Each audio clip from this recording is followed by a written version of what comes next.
Alright guys, episode 3, we're going to be pulling this thing out of this thing. But also, I'm going to be going over a parts list real quick and kind of showing you guys some of the parts and pieces that I got ordered.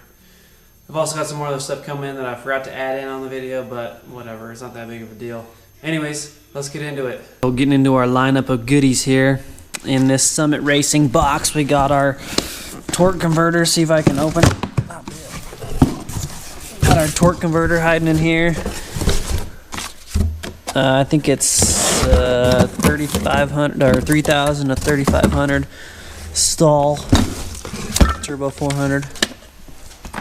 Then the next on the list is our flex plate. I think you get the idea. If I can open this thing. Got our flex plate hiding out in here. It's the adapter for a third gen LS to a turbo 400. Comes with the bolts and the little guide size different dude, adapter dude, whatever that's called. But yeah, that dude. And then this one's already been opened, but this is gonna be the brain of our whole entire operation here. Just the Aces fuel injection. I can't remember if this one's the jackpot or, yeah, I think it's the jackpot. It's just the basic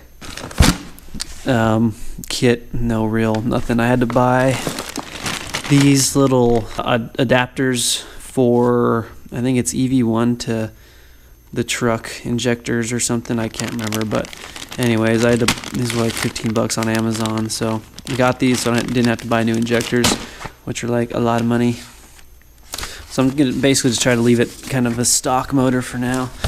In this box, I guess I didn't bring a knife with me to open it up, but this is from Spectre Off-Road. This is gonna be the Turbo 400 to a Toyota transfer case adapter in here, and I'm really confused because what I've been running into is some folks are telling me, like the adaptive answer guys are telling me, that I need to buy an output shaft for the Turbo 400 to go into the Toyota transfer case, and then but these guys over here are telling me I need the input shaft on the transfer case to meet the Turbo 400.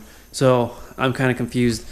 Whenever I open this box, I'll figure it out and let you guys know what that's running.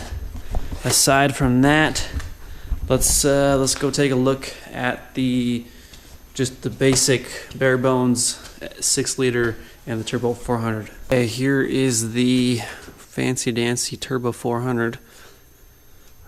My dad happened to have this. I think they rebuilt it back in the 80s, like mid 80s, and so who knows what year it is or anything. So I got to figure out the actual length of the tail shaft. Apparently, if it's the 2.5 inch that sticks out past this surface here, 2.5 inches, then I have the right one for this kit apparently. If not, then I gotta get this output shaft, and that's kind of where I'm confused with.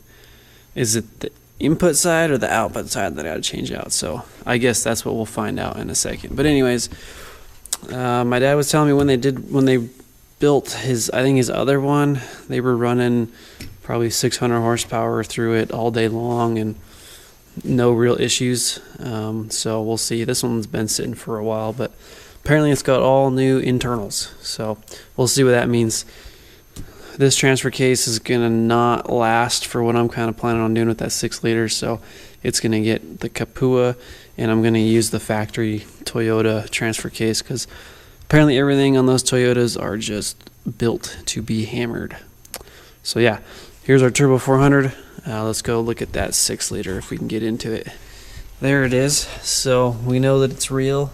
It's been sitting here for probably 5 years or something, just collecting more dust, but I'm excited to finally be using it for something. I've had a lot of ideas and plans in the past, but nothing. I've just been too busy with stuff to actually start a major project like that.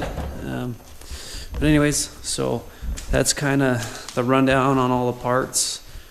Let's jump back to the Land Cruiser and start getting something done.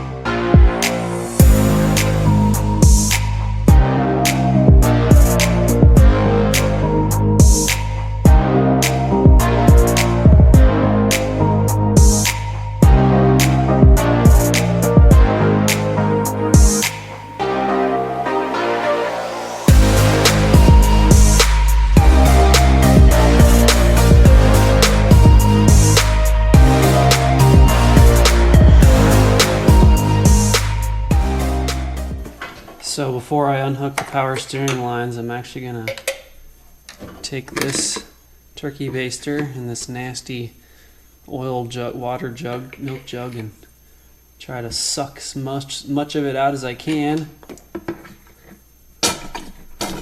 and leave less of a mess on the floor.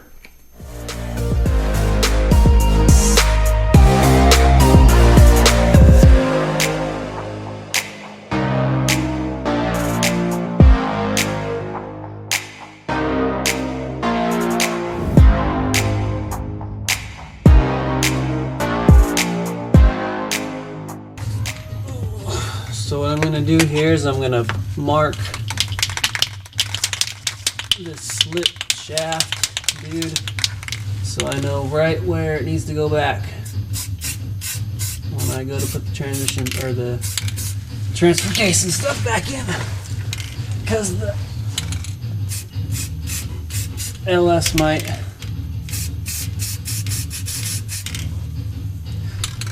make me move it forwards or backwards, which I'm trying to avoid, so I don't have to cut new drive shafts and stuff.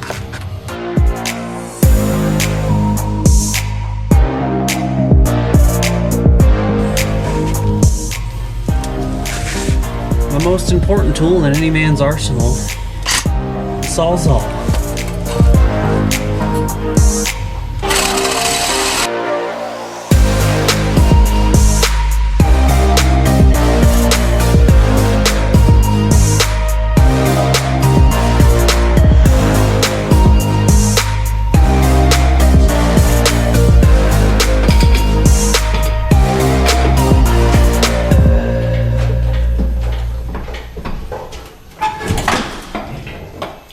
Yeah, there we go.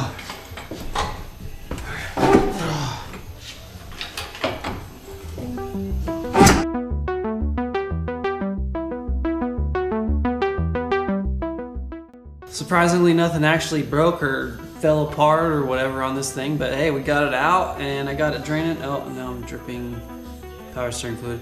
Anyways, so I'm gonna have to catch that, but yeah, cool. We got it out. That was a big feat on this thing.